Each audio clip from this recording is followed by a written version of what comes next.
ये आप लोगों का इस चैप्टर का लास्ट टॉपिक है और उसमें ये इंक्लूड होगा। जो मैंने आप लोगों का टेस्ट लेना है ना, तो उसमें सिर्फ 2 चैप्टर्स ही इंक्लूड होंगे बायो के। इसको देख लेते हैं, ये क्या है। ये हैं आपके डिसऑर्डर्स ऑफ किडनी में 2 डिसऑर्डर्स हैं मेन। एक तो आता है जी डिसऑर्डर ऑफ किडनी में किडनी स्टोन्स आ जाते हैं, और उसके बाद जो अगला है वो आपके किडनी फेलियर आ जाता है। किडनी फेलियर की ट्रीटमेंट सच पॉसिबल नहीं है। उसके लिए 2 काम हो सकते हैं, एक तो डायलिसिस हो सकता है और दूसरा किडनी ट्रांसप्लांट हो सकती है। तो ये 2 मेन ट्रीटमेंट्स हैं इसकी। जिन लोगों को गुर्दे का इशू हो जाए या गुर्दा फेलियर की तरफ चला जाए, उन लोगों का जो है वो डायलिसिस होता है। ठीक है, अब इसमें ट्रांसप्लांट वाली चीज़ तो इंक्लूड नहीं है, लेकिन डायलिसिस को समझने के लिए आपको पहले किडनी फेलियर का भी कॉन्सेप्ट होना चाहिए। तो हम उसको देख लेते हैं। किडनी फेलियर का क्या मतलब है। किडनी फेलियर का मतलब है कि जब आपकी कंप्लीट या पार्शियल फेलियर ऑफ किडनी हो जाए, कि वो किडनी अपना काम ना कर सके, तो वो क्या कहलाएगा, किडनी फेलियर कहलाएगा। किडनी का फंक्शन क्या होता है, साथ दरवाजा जोड़ो, साथ किडनी का फंक्शन क्या होता है, किडनी क्या करती है, दरवाजा जोड़ो, आप बता दें। एक मिनट, हाँ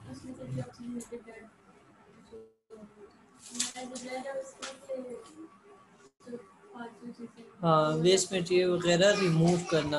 आप क्या कह रहे थे। किडनी क्या काम करती है यूरेटर के जरिए, तो जो होगा होगा। मैं कह रहा हूँ किडनी का क्या काम है।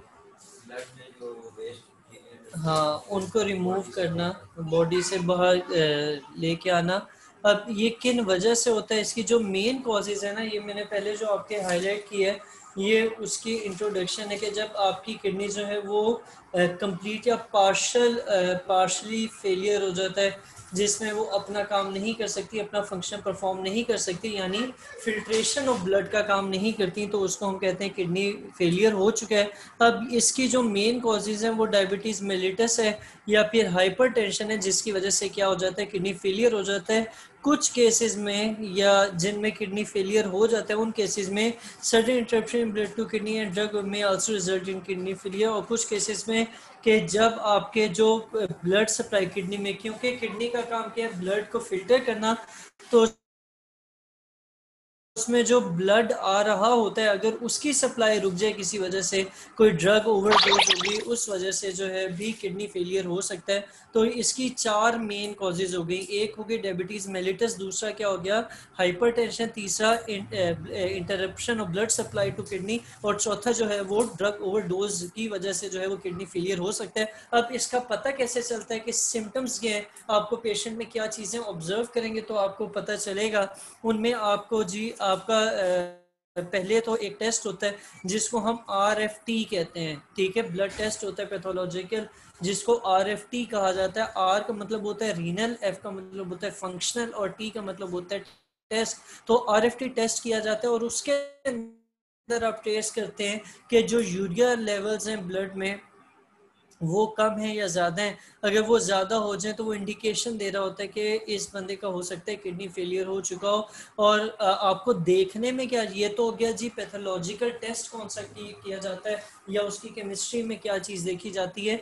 अब हम देख रहे हैं उसके सिम्टम्स के, ऐसे पर्सन जिसका किडनी फेलियर होता है उसमें आपको क्या चीज़ें नज़र आएंगी, क्या बिहेवियर उसका होगा, या क्या इंडिकेशंस होंगी, उसके फिजियोलॉजिकल इंडिकेशंस क्या होंगी। तो उनमें वॉमिटिंग आ जाती है, उसे वॉमिटिंग लगती है, नोजिया होता है, वेट लॉस होता है, और बार बार यूरिनेशन की ज़रूरत पड़ती है, और यूरिन के अंदर ब्लड भी आ सकता है। एक्सेस फ्लूइड्स की वजह से उनके जो लेग्स हैं, जो एक्सट्रीमिटीज़ हैं, लेग्स हैं और फेस है, इनमें क्या हो सकती है, स्वेलिंग हो सकती है। और इसके अलावा ब्रेथ की भी शॉर्टनेस हो सकती है कि आपका सांस जल्दी जल्दी फूलेगा या आपको सांस तेज लेना पड़ेगा, सांस की प्रॉब्लम आएगी। तो ये 5-7 जो हैं ये सिम्टम्स हैं किसके, किडनी फेलियर के। किडनी फेलियर को ट्रीट करने के 2 तरीके हैं, 2 ट्रीटमेंट्स अवेलेबल हैं। पहला तो है वो डायलिसिस है और दूसरा किडनी ट्रांसप्लांट है।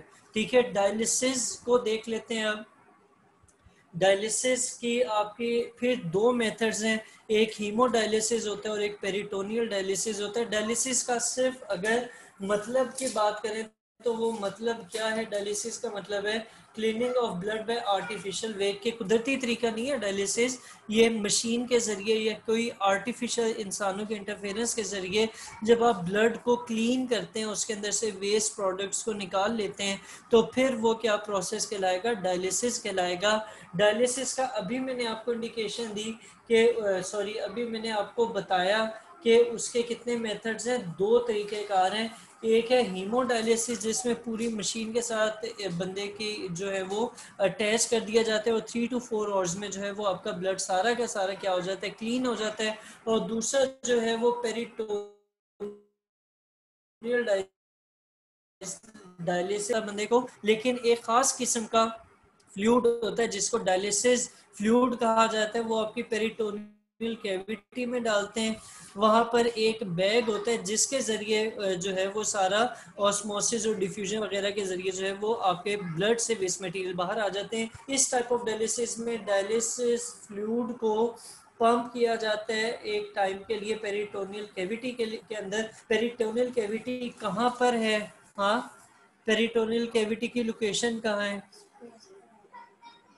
अराउंड, बोल दें, देख के बोल रही हैं, बोल दें, स्पेस अराउंड, बोले ना, सही बोल रही हैं, स्पेस अराउंड गट। ठीक है, जो पेट का हिस्सा है, जो आपका मैदा है, वो सारा एरिया जो है वो पेरिटोनियल कैविटी होता है। और इस कैविटी में एक खास किस्म की लाइनिंग होती है, लेयर होती है जिसको पेरिटोनियम कहा जाता है। ठीक है, अब पेरिटोनियम के अंदर मुख्तलिफ किस्म की ब्लड वेसल्स मौजूद होती हैं।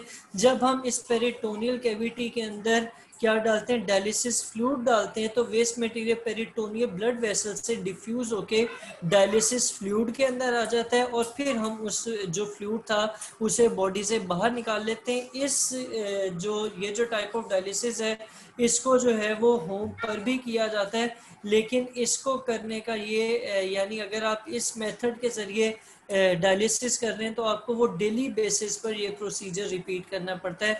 यानी अगर हफ्ते के 7 दिन आप जिंदा हैं तो 7 के 7 दिन जो है वो ये प्रोसीजर आपको करना पड़ेगा। और इसमें को अभी बताया कि आप सिंपली घर में भी डॉक्टर जो है वो इनिशियली तो खुद करते हैं, उसके बाद आपको गाइड कर देते हैं और ये सारा प्रोसीजर आप घर पर भी कर सकते हैं। ठीक है, दूसरा जो मेथड है वो है हीमोडायलिसिस।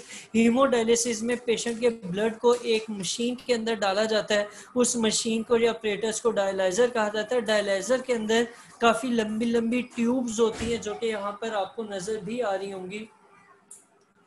ये डायलाइजर है, इसके अंदर जो है वो लंबी लंबी ट्यूब्स हैं और ये जो ट्यूब की वॉल्स हैं ये सेमी परमिएबल मेम्ब्रेन का काम करती हैं, यानी इनके अंदर से कुछ चीज़ें पास कर जाती हैं और कुछ चीज़ें पास नहीं कर पाती। ब्लड जो है वो इन ट्यूब में से गुजरता है और डायलिसिस फ्लूइड जो है वो इन ट्यूब के इर्द गिर्द घूम रहा होता है। एक्स्ट्रा वाटर वेस्ट जो है वो अब जब ब्लड उन ट्यूब्स के अंदर होता है और ये सेमी परमिएबल मेम्ब्रेन है तो बाहर जो फ्लूइड है उसके अंदर जो है वो वेस्ट मटेरियल मौजूद नहीं होता, वो साफ फ्लूइड होता है। तो ब्लड जब अंदर से गुजरता है उसके अंदर से सारा वेस्ट मटेरियल जो है वो क्या करता है, डिफ्यूजन होती है और सेमी परमिएबल मेम्ब्रेन से क्रॉस करके ब्लड के अंदर आ जाता है। ठीक है, इस तरीके से जो है वो आपका ब्लड जो है वो वेस्ट से रिमूव, उसके अंदर से वेस्ट रिमूव हो जाते हैं और जो ब्लड साफ हो चुका होता है वो वापस फिर इंसान की या बॉडी के अंदर जो है वो पंप कर दिया जाता है। इस तरीके से ये प्रोसेस जो है वो चलता रहता है। इस प्रोसेस को आप घर पर नहीं कर सकते, मशीन हो तब भी ये बड़ा टेक्निकल सा एक प्रोसीजर होता है और इसमें आपको 3 to 4 आवर्स लग जाते हैं। इसका सिर्फ एक ये छोटा सा फायदा है कि आपको पिछला वाला जो पेरिटोनियल डायलिसिस था वो डेली बेसिस पे करना पड़ता था, लेकिन ये जो हीमोडायलिसिस है ये वीकली 3 to 4 टाइम्स ही करना पड़ता है, इससे ज़्यादा इसकी ज़रूरत नहीं पड़ती कि हफ्ते में 3 या 4 दिन जो है ये ट्रीटमेंट लेनी पड़ती है। ठीक है, तो ये दो टॉपिक्स आपके रहते थे। डायलिसिस का एक मेन टॉपिक रहता था।